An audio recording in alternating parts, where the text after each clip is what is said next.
Pay close attention. What you're about to see is Bible prophecy being fulfilled.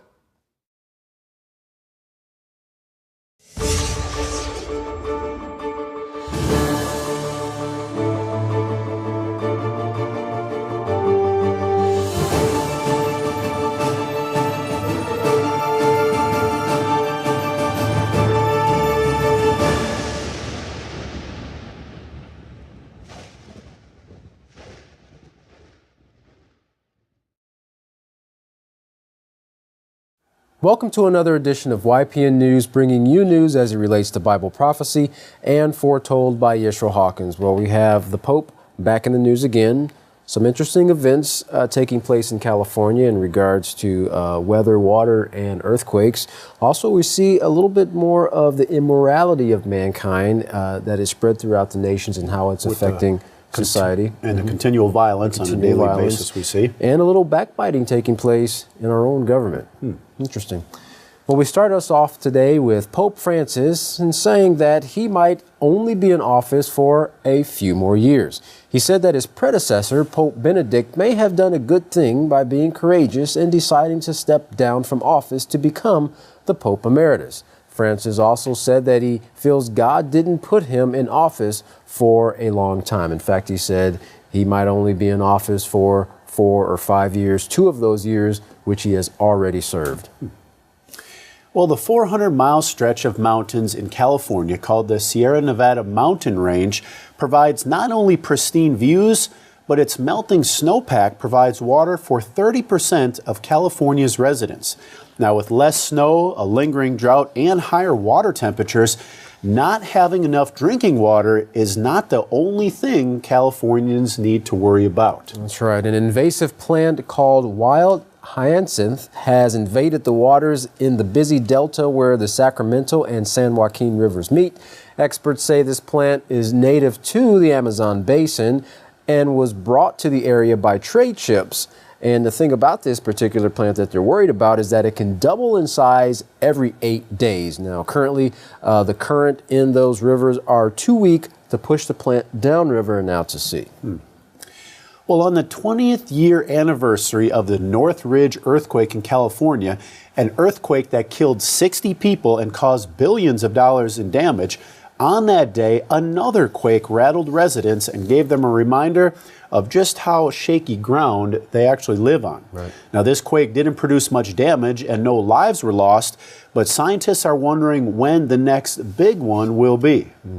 The Northridge quake, was a big quake, but according to scientists, it was not the big quake. It produced $25 billion in damage, burst city water, gas and sewer lines, it downed power lines, it caused highway overpasses to collapse on the road, on the cars below. It produced several large fires, and it also created or caused those 60 deaths. Now, scientists speculate that if the right conditions are ripe and the Santa Ana winds are up when another monstrous quake strikes, that there could be as many as 1,600 fires that would sprout up. Of course, way too many for the fire departments to handle. Absolutely. Well, that's not all. Internet and cell phone services could be lost for days or even longer. Now, the death toll could be in the thousands, and whichever fault line it is that decides to unleash its fury, experts say it's just a matter of time. Well, so not if, but when. But when?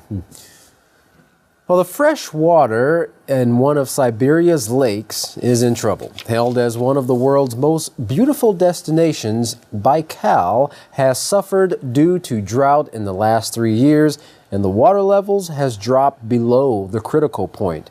And an algae called Spirogyra has invaded the lake and is even affecting the lake's sponges that help to make the water so pure.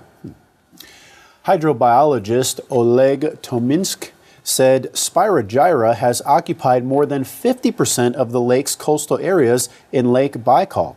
Now, the main cause of the Spirogyra, he said, is not properly purified sewage water from treatment plants and sewerage water from the private ships.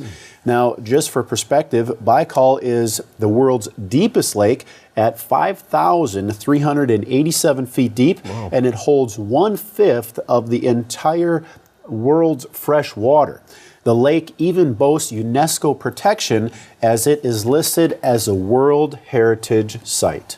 Wow, that's scary. Sad to report. Well, that algae isn't the only thing posing a threat to life at this point. Equally as dangerous is the destructive character of men, which was responsible for a heartbreaking tragedy this week where a newly immigrated citizen was killed. YPN Larry McGee has our story behind the murdered husband and what some are calling a setup in Missouri, which is another article he's going to be reporting on, and the drunkenness and corruption amongst the rank and file of one of the country's most elite secret security services. Larry, what do you have for us?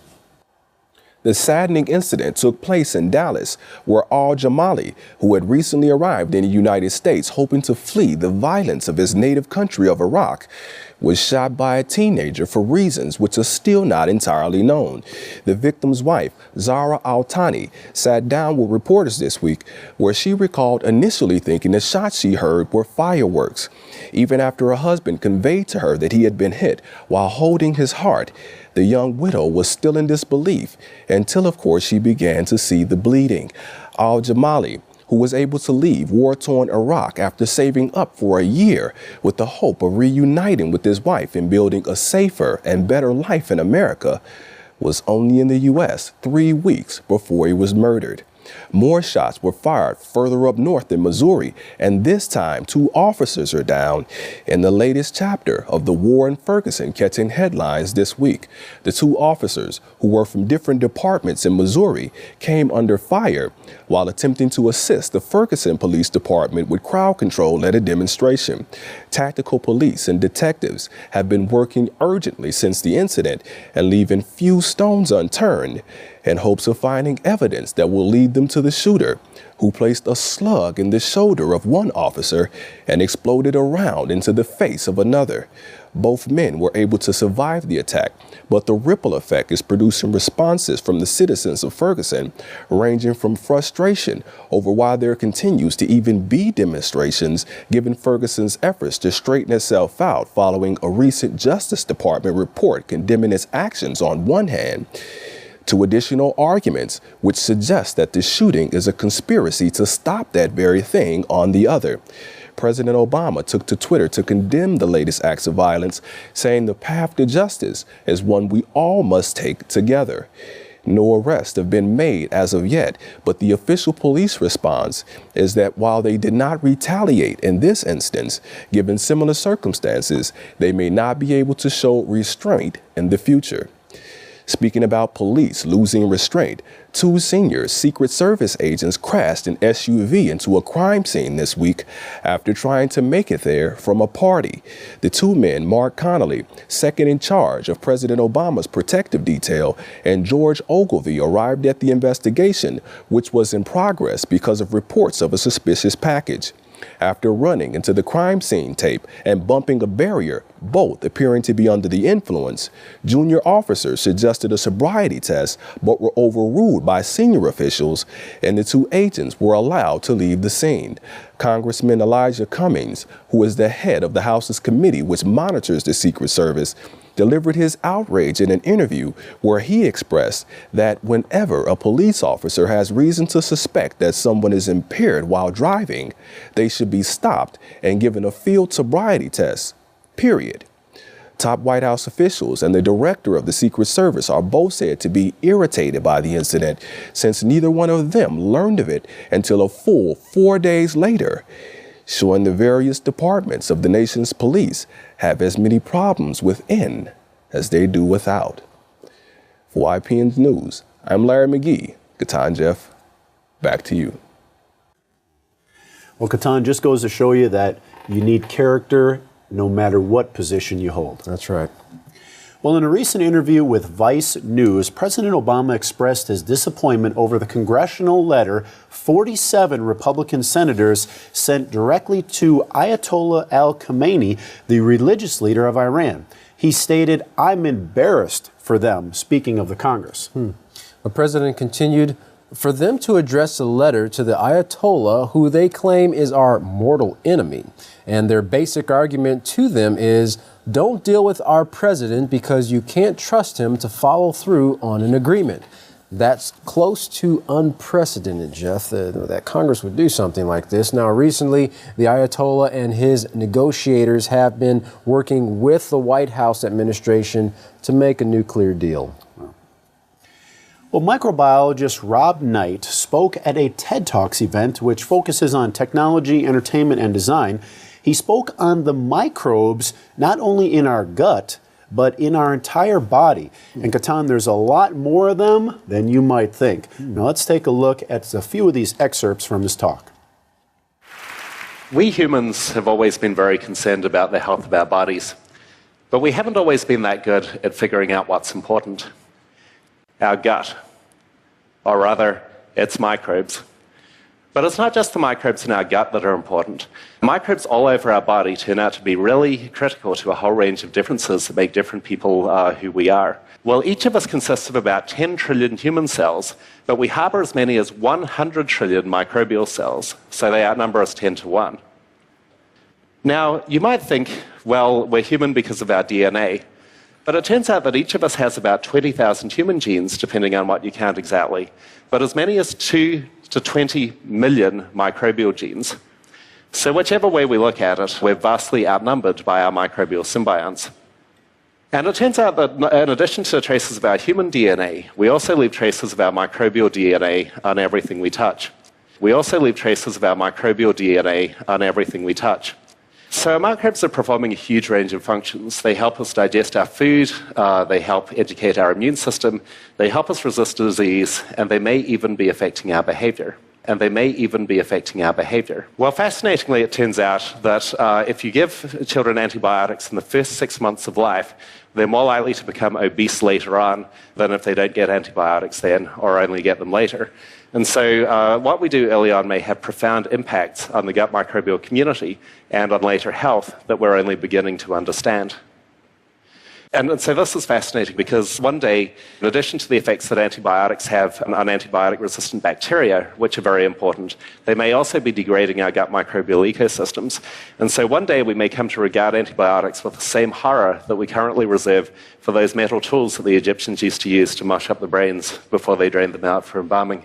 So I mentioned that microbes have all these important functions, and they've also now, just over the past few years, been connected to a whole range of different diseases, including inflammatory bowel disease, heart disease, colon cancer, and even obesity. Obesity has a really large effect, as it turns out, and today we can tell whether you're lean or obese with 90% accuracy by looking at the microbes in your gut. So that's amazing, right? What it means is that the 3 pounds of microbes that you carry around with you may be more important for some health conditions than every single gene in your genome. The implication is that microbes can affect mammalian behavior. Well, it turns out that microbes are not just important for finding out where we are in terms of our health, but they can actually cure disease. This is one of the newest things we've been able to visualize with colleagues at the University of Minnesota. So here's that map of the human microbiome again. And what we're looking at now, I'm going to add in the community of some people with C. diff. So this is a terrible form of diarrhea where you have to go up to 20 times a day. And these people have failed antibiotic therapy for 2 years before they're eligible for this trial. So what would happen if we transplanted some of the stool from a healthy donor, that star down at the bottom, into these patients? Would the good microbes do battle with the bad microbes and help to restore their health? So let's watch exactly what happens there. 4 of those patients are about to get a transplant from that healthy donor at the bottom. And what you can see is that immediately you have this radical change in the gut community. So one day after you do that transplant, all the symptoms clear up, the diarrhea vanishes, and they're essentially healthy again, coming to resemble the donor's community. And they stay there. So we're just at the beginning of this discovery. We're just finding out that microbes have implications for all these different kinds of diseases, ranging from inflammatory bowel disease to obesity, and perhaps even autism and depression. What we need to do, though, is we need to develop a kind of microbial GPS where we not just know where we are currently, but also where we want to go and what we need to do in order to get there. Thank you. Ketan, that was an interesting comment that Mr. Knight made about leaving our microbial DNA wherever we touch. It makes you really wonder about going into a store or even touching a shopping cart. And it also kind of puts a little bit of light on how easily viruses, diseases, and STDs are spread. Absolutely. Well, Yeshua Hawkins has been globally spreading the message that the laws in your Bible were given to mankind to guide them to a perfect life of peace, joy, love, and health.